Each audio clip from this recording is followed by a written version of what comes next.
All right, we're going to get started with the agenda, which will be followed by the public meeting.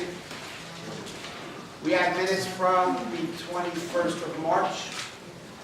We have ordinances on second reading, O-031205, an ordinance to amend and supplement the revised general ordinance of the city of New Brunswick, traffic and parking, one residential handicap parking space at 99 Chester Circle, Apartment A, and one residential handicap parking space at 36D Chester Circle, and add time limit parking area at Hamilton Street between Lewis Street and Woodbridge Avenue.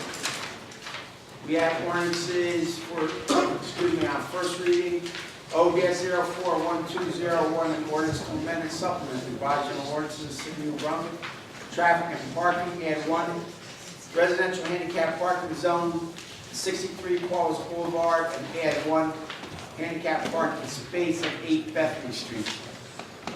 O-041202, an ordinance to amend and supplement the revised general ordinance of the city of New Brunswick, bus stops. Mr. Hamilton, Mr. Lockwood. The county sent us over letter they had right on Jersey Avenue. Oh, by the Yes. school area? To establish a new bus stop. Resolutions R-041201, approve agenda amendments. 02, approve payroll from 3/17/2012 through 3/30/2012. 03 is being pulled at the request of the city clerk is unnecessary. 04, authorize refund for redeemed tax sale certificates. 05, authorize execution of amendment to extend the 2010 contract with Middlesex County for Information Assistance Program, $5,000. Mr. Orsini had previously held this from the last meeting, and in your packet was some additional information from Mrs. Ford. 06, approve award of contract for 3 years with WPCS Lakewood Operations for police radio maintenance. The term is March 19, 2012 to March 18, 2015. And it's not to exceed $172,200. 07, approve amendment of resolution R-021221. The reason is to pay additional legal fees in the amount of $544 to Stephen Altman for representation of police officer James Feasler in the matter of Michael Boswell versus the City of Brunswick Police Department and Patrolman James Feasler, from $13,472.50 to $14,016.50. 08, approve request for solicitation of funds requested by the Knights of Columbus, Our Lady of Mount Carmel, Friday, April 20th, Saturday, April 21st, and Sunday, April 22nd, 10 a.m. to 4 p.m. intersections of Livingston Avenue and New Streets, Albany and Eastern Avenue, Livingston Avenue, and Handy Streets. Fundraiser to benefit persons with intellectual disabilities. 09, approve award of contract for 1 year with John Duffy Fuel Company, furnishing delivery of fuel, oil, and diesel, April 8th through April 8th, 2012 to April 7th, 2013, not to exceed $40,000. 10, authorize application, execution, and acceptance of grant. Department of Law and Public Safety, Division of State Police, 2012 Emergency Management Agency Assistance Application for funding for fiscal year 2012. The grant is $5,000, in-kind match of $5,000. 11, approve request for use of sidewalk only requested by St. John the Baptist Church for Good Friday religious procession, Friday, April 6th from 5:30 p.m. to 7 p.m. Mr. Orsini, there are 3 separate processions on Good Friday. We've looked at the routes, and we don't think any of them conflict with each other, but just so you know, there's 3 that you'll have already approved 2, and this is the 3rd before you. 12, approve raffle license for Family and Community Services of Somerset County. 13, approve request for use of City Street, requested by Beryl Savalia, for wedding religious procession with horse led by a drummer, New Street at the rear of the Heldridge Hotel to Livingston Avenue and in front of the Heldridge, Saturday, April 7th from 8:30 a.m. to 10 a.m. Extra duties required. 14, request for use of city property requested by St. Peter's University Hospital for health fair, health screening, health information, physical fitness demonstration, Bigelow Park for the field area in between Eastern Avenue and the inner loop, Saturday, September 22nd, 11 a.m. to 7 p.m. 15, approve emergency temporary appropriations for 2012. 16, approve resolution to refund escrow to IEW Construction Group, $160 to Mr. Jacob Thompson. The amount is this is to both, the $160 to IEW Construction and $237 to Mr. Jacob Thompson. 17, advise consent to Board of Reappointments, Housing Authority, Anthony Georgiana. Giorgiani Jr. and Luis Gonzalez, expires April 3rd, 2017. 18 is being held at the request of the city attorney. 19 is pulled at the request of the city clerk. 20, authorized tax collector to transfer credits on several tax and utility accounts. 21, request for use of city property requested by Liquid Church Sunday services with live music, location Boyd Park, April 22nd, from 6 a.m. to 2 p.m. 22, approve request for street closing. Requested by Take Back the Night, Rutgers University annual march and rally to protest gender-based violence, April 19th from 7 p.m. to 8 p.m. 23, approve amendment resolution R-101147. The reason is to add language to authorize application, execution, acceptance of grant with Middlesex County for the 2012 New Brunswick Alliance on Substance Abuse Prevention with a cash match of $10,834, and the grant would be $43,334. 24, approve award of contract with Carpenter, Shackleton and Company to retain services of management consulting firm to assist the city in the improvement of candidate for the water utility director position, not to exceed $12,675.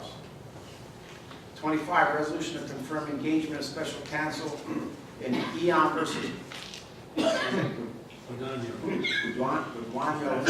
not to exceed $12,500. Mr. Hamilton, this is in connection to...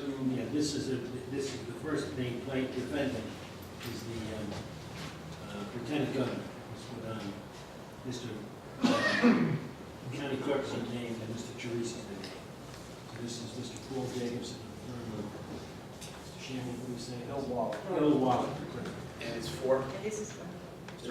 Hamilton? The case? Yeah. The case seeks to overturn or declare invalid certain provisions of the election law specifying who can be solicitors on various types of petitions for election and for public questions. That's it on resolutions. There were two items for discussion. One was the Giovanni's Restaurant at East Avenue corridor. I don't know if you have anything different. No, I haven't heard anything bad from Mr. DeBonis, and I know that Mr. Shannon is working on getting a meeting of business owners together for that. The second one was a request for street closing. There was some gentlemen had come in looking to close Ray Street to have a party. Alcohol was to be served. Live music was part of the equation. We told them that the application had a lot of areas that we were concerned about. The applicants were speaking with the police department about the request for about a week. But recently, neither applicant has responded to police department requests for information nor a request from my office for information. So I don't know if anyone is here to speak to the issue. They insisted that it be presented to you, but I don't know if anyone is here tonight to hear or to speak to the issue. Wasn't very concerned that this was going to be a mini repeat of what happened last spring with Rutgers on the spring there. I think it's safe to say we had some concerns about that, yes, but I thought the folks who No made, one's here for that. Okay, well, then so I would suggest there's probably no action to take then. Okay, very good. That's it. Anything else? No? The meeting will come to order. Will the clerk please call the roll? Councilmember Cook is absent. Councilmember Egan. Here. Councilmember Escobar. here. Councilmember Garlotti. Present. Council President Racine. Here, please be advised that the notice requirements of the Open Public Meeting Act have been complied with and satisfied in the annual notice, which gives sufficient notice of the place of conduct of all public meetings and municipal council. The file with the city clerk and placed on appropriate bulletin board in the lobby of City Hall. Has been transmitted to the official newspaper for the city of New Brunswick, naming home tribute. Pledge allegiance, please. I pledge allegiance to the flag of the United States of America and to the republic for which it stands, one nation, under God, indivisible, with liberty and justice for all. Please remain standing for a moment of silence for those who lost their lives in the Middle East, Iraq War, Afghanistan.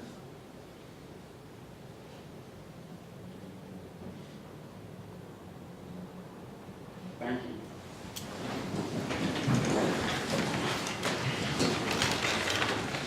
We have minutes from the 21st of March. I make a motion to accept the minutes. Second. Roll call. Councilmember Egan. Yes. Councilmember Escobar. Yes. Councilmember Garlotti. Aye. Council President Racine. Aye.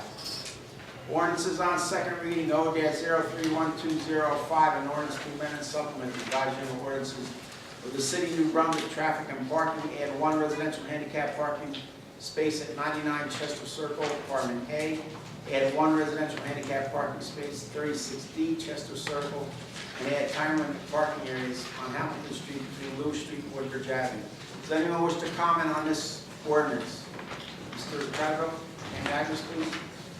Charles Cradaville, 86 Patterson Street. I wanted to know, I'm sorry I missed the Traffic Commission meeting today.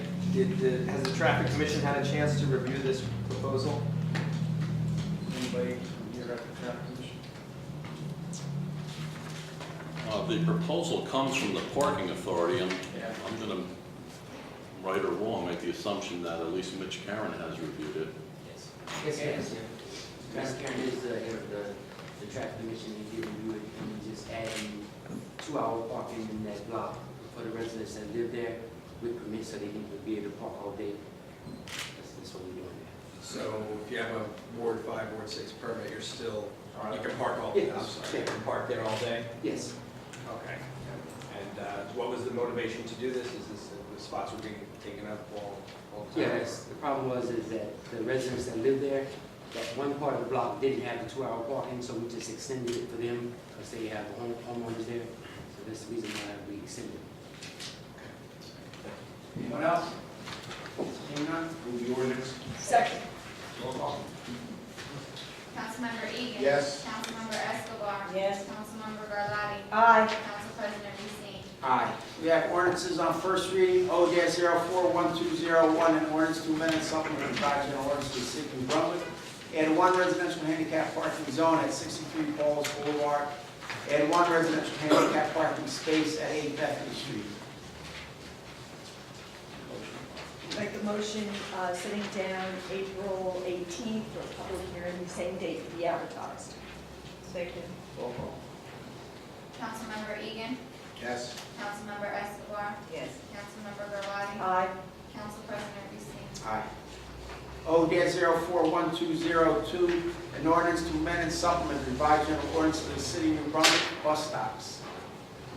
Make a motion setting down April 18th, same date to be advertised. Second. Roll call.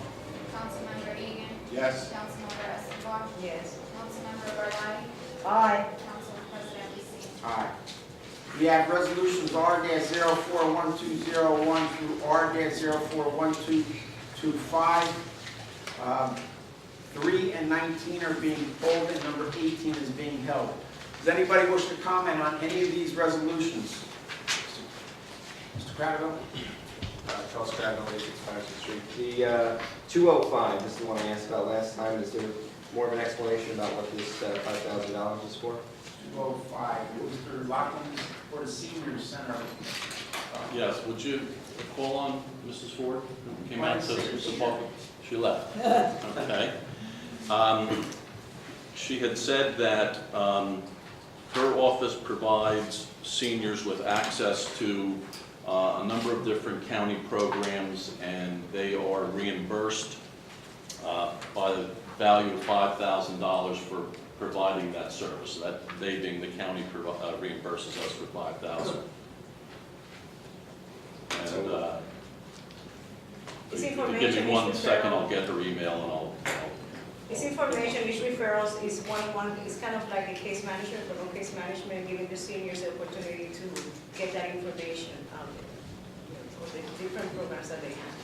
So I'm not clear, we're paying $5,000? No, We're they getting pay- $5,000. $5,000. Okay, Yeah, great. to do that. Just checking. Thank you. Anybody else on any of the resolutions? Move the resolution. Second. Roll call? Councilmember Egan. Yes. Councilmember Escobar. Yes. Councilmember Garlotti. Aye. Council President Reese. Aye. Do we have any correspondence? No correspondence. Anybody wish to address the public? No, sir. Anyone from the public wish to address the council? Mr. Crowell. All right, so I had a few topics I wanted to address this evening.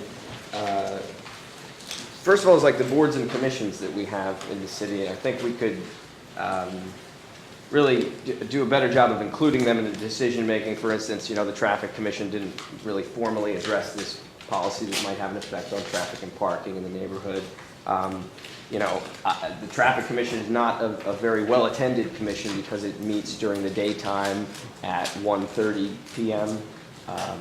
I attended the Board of School Estimate meeting. I was one of, I believe, 2 members of the public. Me and David Harris were the only 2 people who came to the Board of School Estimate this week because that was held at 3 p.m.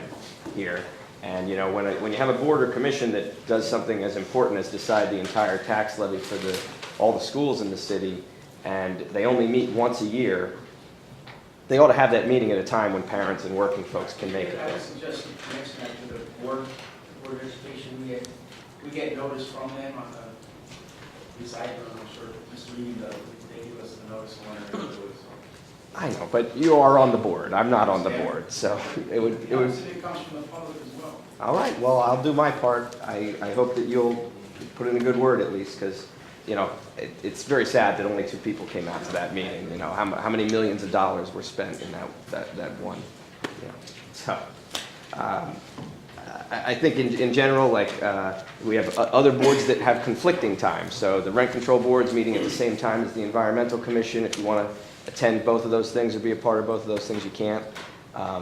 We really need to improve the public's access to these entities, and I know the city clerk department has posted the meeting schedules for all these boards, but it's kind of tough to get to on this website. I mean, I don't think somebody who came to this website knowing what they wanted would be able to necessarily find it. You wouldn't know that you have to go to departments, city clerks, and then annual meeting agendas or meeting schedules, and then just scroll through all of them. I think we need to make it easier for people to know about this, and I'm glad to see we're moving towards that, but we need to do a better job. And I also, regarding the website, like the city council, there's not as much information about the city council. I know I mentioned this last time. Right, there used to have biographies of the council members. Yes. Excuse me. I did inquire about that, and that was an omission, a broken link, as it were, and it is being looked into. So thank you for pointing that out, and I did follow up with the webinars. Terrific. And also, the meeting minutes from the past several years used to be available, not available anymore. Also, the city council is listed as a department, which I don't think is accurate. I think it should be under government. The mayor's office gets to be under government. The city council ought to be as well. But I can speak to the webmaster about that as well. okay. So a few things then. I guess does the city council have any response to the second lawsuit that's been filed by the police officers? My response is that this lawsuit's been filed. I'm sure the mayor has seen it. What I would say is that it's now in a position where it's going to go to court. It's going to get reviewed, probably in a court of law, between both sides can present they're both sides of the story of what happened or what did happen, and was it somebody that's going to make a judgment or a jury that's going to make a judgment as to actually what happened. And I'm comfortable going along with that, and whatever comes out of it comes out of it. We'll see what happens. Fair enough. I think it's a very serious accusations in that. And it needs to be looked at. Again, contracts need to come out on both sides, and I think that's the proper venue for that would be for the law. Certainly. It was said at the last meeting that someone, I think the city attorney, would look into the illegal spying that the New York Police Department was doing based in the city of New Brunswick. Lieutenant Miller here, I think. Yes. Can you update us on that? At the last meeting, they asked when the police department was made aware of it. We made aware in June of 2009. And as far as notifying the public, we don't comment on, other law enforcement investigations, so we wouldn't notify anyone regardless of what the investigation is. But yes, when we found out, it was June of 2009. So I guess I would ask, is that common for someone to uncover another agency doing investigatory work, another municipal agency doing investigatory work in the city without having a notification be made? I don't know if it's common, but... Is it normal? Is it a red flag? It depends, I mean, normal, common, it's kind of the same thing. Does it happen? Yeah, it happens. It probably doesn't happen frequently, and I guarantee you that if it does, you probably haven't heard about it. Because I'm serious. Well, that's not very reassuring, is it? Well, it is, and that affects everybody. And when it's two law enforcement agencies that are coming together and once we're doing this investigation on X, Y, Z, and I mean, it's just like any investigation the police department does. We're not going to publicize it. What's the sense of doing the investigation? Let the people or whomever who are under investigation know that something's going on. So I really think... I understand what you're saying, but there's. So who knew in the police department? Lieutenant, do we know who knew, or it was just based on what happened on that night? You're asking for a specific name, but I don't know if everyone who knew. I wouldn't be able to tell you that. It came to the light of the detective bureau, and they made the notification that they needed to make. Notification to? Other higher jurisdictions. And as of right now, just like you read in the paper, the Attorney General is investigating it. We don't have jurisdiction over NYPD, so we can't say one way or the other what they would do. Fair enough. I mean, I'd like to know who was notified. I mean, did the director know? Did the mayor know? Was the state notified? Was the county notified? We're not going to comment on who we told. Fair enough. I can tell you that I was involved.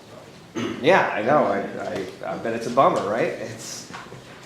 It's really, really embarrassing and atrocious to know that people did know about this and that we had to find out years later. Well, yeah, again, but depending upon what the investigation was, and again, I think I said this was, a lot for me depends on whether there was cause, or whether they presented that there was cause of an ongoing investigation.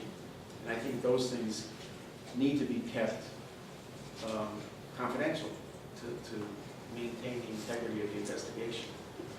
Again, I don't know all the facts, obviously, but... We're already talking about something from 2009, I so understand. the time has passed. I mean, is this, But as when do we get to know the Lieutenant truth? said, the Attorney General's office is investigating, so maybe we'll get a lot more information out of that. I hope so. I really do. And I hope that New Brunswick and New Brunswick officials that knew about this are upfront about what they knew and when they knew it and just what happened, because there's a lot of questions and not a lot of If you answers. saw the one article in the paper, the FBI director wasn't happy about it either. So. Right, exactly. So I understand that, people might be afraid to challenge this, but we have to. This is a serious issue. Yeah. Now, I just a couple other things. I wanted an update on the Red Shaw School. I know Councilman Egan sits on the SDA. Go past it all the time. It's still lying fallow. I don't have anything to do with this one. I'll check with the superintendent, but I don't have anything else. Okay. Because I'm beginning to think with the school budget that if we can't get the funds from the state to do this, we might just have to do it ourselves, right? Like, we can't not have that school there. That's true. Again, Mr. Egan said we're definitely getting the money to question. Okay. And I guess So the other thing is, regarding sort of some of the issues I raised at the last meeting is the process for, notification of the council members about things. Like maybe I understand NYPD, there's an investigation, it's kind of a tricky situation, but what about when like the city is sued by police officers? Usually I'll get notified when Mr. Hamilton or law office gets a copy of the suit being filed. In that case, then I get notified. I'm sure the other council members get notified as well. But if it comes in something legal, it usually comes from the attorney's office or the law office. Okay, I just want to know if any changes were made to the process, because last time the sort of the mayor found out way before you. Yeah, and I think Mr. Hamilton had told me that he didn't get the complaint until earlier that day or the day before. So, Because even though he might hear about it, until he has it in his hands, he doesn't comment to us to be sure what the facts are. okay.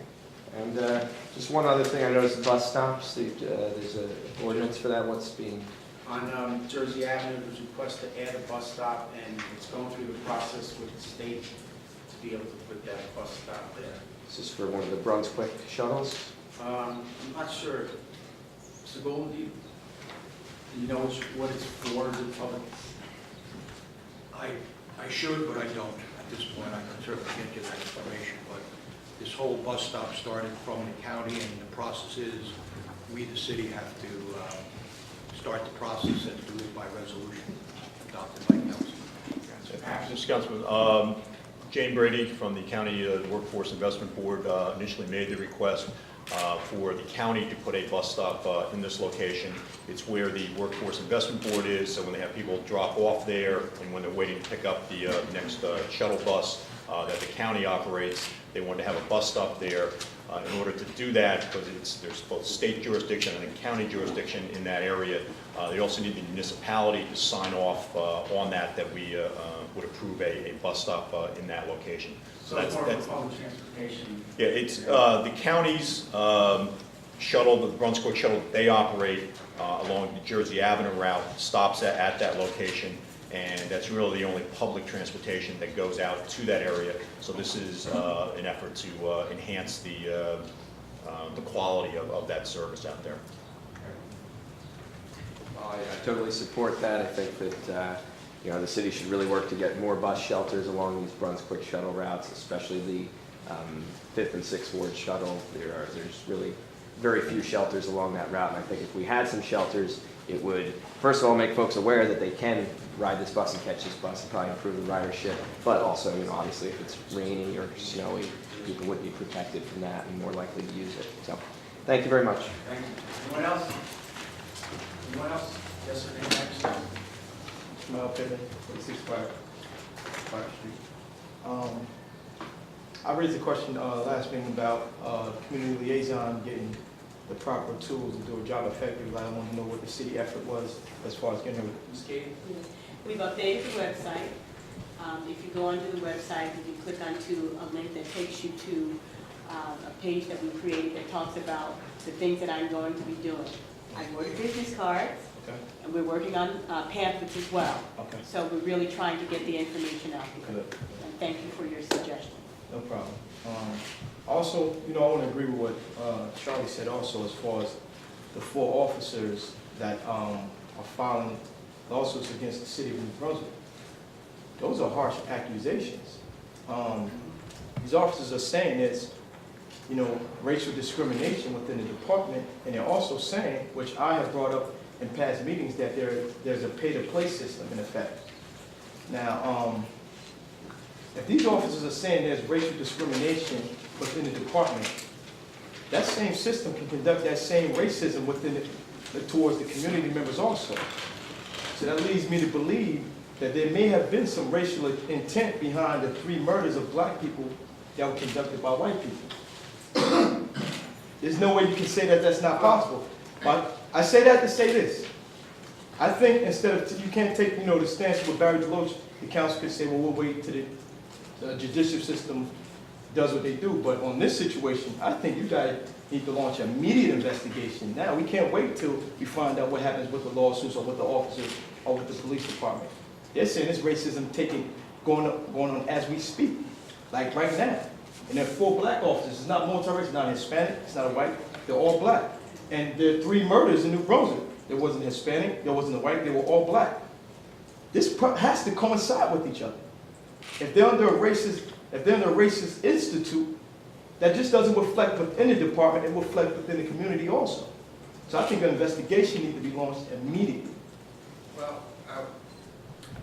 first of all, I respect what you're saying and the title. I will say that out of the lawsuit, you're going to get an investigation. You're probably going to get 2 investigations on both of those issues. And as you know, the Deloach case is in grand jury now. Right. So there'll be something coming out of that. I know you don't agree with me, and believe me, like I said, I respect your opinion, but I would wait to see what happens with all 3 of these instances. I think there will be investigations done based on these lawsuits, and I think we're going to find out a lot from both of those, from both the 2 lawsuits and the grand jury. Okay, what if we wait and those 4 officers get backlash within the department? What if those officers are forced to work days they don't want to work? What if those officers are forced to do things they don't want to do? Those officers saying they've been called to places that there were other officers already on the scene there. What if that increases? They already stuck their neck out. I think the city should encourage that. These officers stepped up and stuck their neck out, and they might get in trouble for that. They can get backlash from them stepping their neck out. I would hope not, but I would also say that now that it is out in the public, in full view, that if there was any chance that that happened, which I'm not so sure there would, then there's less of a chance now than there was before, because it is in full view of everybody. Everybody knows the allegations, so I think that kind of makes it more transparent than it did previously. I was kind of saying you let the chips fall where they may. When if you launch an investigation, that will alleviate all questions. Yeah, well, that may be true, but it's in the legal system now, and again, investigations are going to be done on both sides, from both the plaintiffs and the defendants' people, so you're going to get a full story from it. And last meeting, I raised a question about the situation with the Red Shaw school kids, and I raised a question about the situation. They were there for 7 years, and I asked why did you guys sign a 10-year lease, and in response, he said the reason you signed a 10-year, even though the stay was supposed to be temporary, the reason you signed a 10-year lease was because that other schools were going to be using the facility. And I went home with that. It registered to me. Why would other schools use a facility that's only temporarily for one school? Well, because you had the Red Shaw school where the students were moving.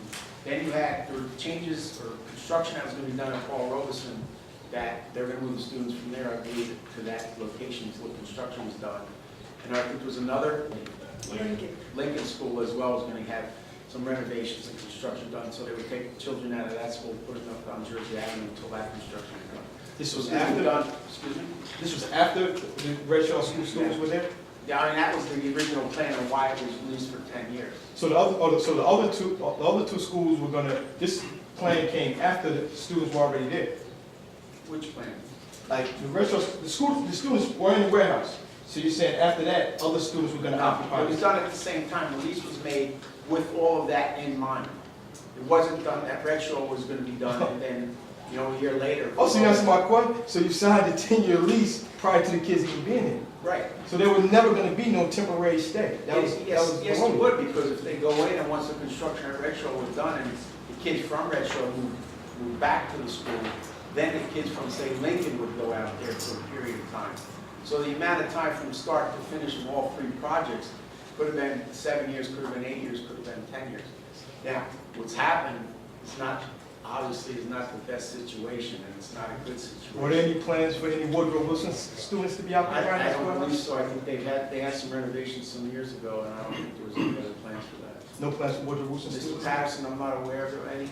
I don't recall specifically, probably if Mr. Pittman asked the Board of Education, they could give him specifically what all the different school improvement plans were. But there were, I think all the schools were getting some improvements. Some were more minor than others, and others were extensive, including Red Shaw, which was a complete rebuild.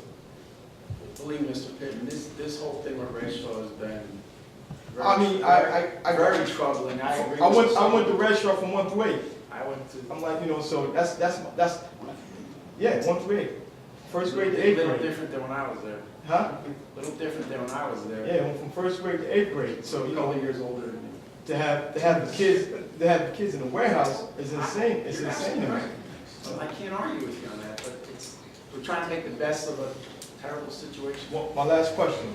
If the school isn't available, after construction does start on the school, I suppose, what, 2015?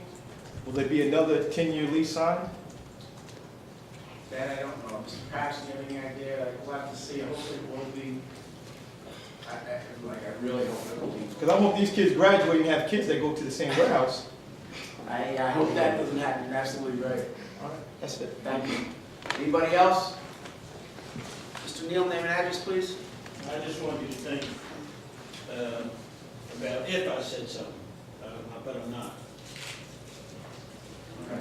Anyone else? Yes, your name and address, please. Nathan Fishman, Rutgers Master's Social Work student. I live in Fort Amboy. Just wanted to comment that I came out to support the work that Mr. Pittman has been doing out of not only full agreement that as a Middlesex County member, I'd like to see transparency and an urgency to the Deloach investigation, as well as urgency to the investigation of the allegations of racism in the New Brunswick Police Department, and also out of utter inspiration for the idea and for creating a new conversation that's starting at the roots here in New Brunswick, and you know, attempting a whole new kind of way of communicating between, you know, between different parties here and different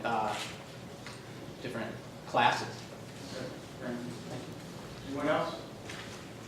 Mr. Crowder? Yeah, just two more things. I forgot, the whole reason I talked about the boards and commissions is the Citizens Taxi Service Council abolished? Is that over with? No, it hasn't, but we've had trouble getting people to the meetings. Okay. And I kind of sent out a get tough letter the last time, and of course I got back, no, we want to keep it going. Well, one person showed up for that. The meeting was canceled. Right. I would have been there, but I checked first. So the other thing is, I noticed that the mayor came to the Rutgers campus a couple of times to sort of meet with students or you know, make himself available. And you know, I think that's a great idea, and I applaud that. I think that the council should do the same thing. I know, I think Mrs. Councilwoman Garlotti was today at the Friends of the Library luncheon, which is great. I want to know, would the council members pledge to attend one of these Student Connections events the mayor's having in the next week? I've done it in the past with the Rutgers Senate. And I don't know what happened as to why I didn't get invited back. I don't know if it was me personally or what, but I didn't get invited back. And I could be a little proactive on that, I guess. So yeah, I wouldn't have a problem meeting with any students. Yeah, I mean, if the event's already going on, I mean, it'd be great, the more the merrier, so. Excellent. Okay. Anyone else? Seeing none? Move to adjourn. Second. Roll call? Councilmember Egan. Yes. Councilmember Escobar. Yes. Councilmember Garlotti. Aye. Council President Hussein. Aye.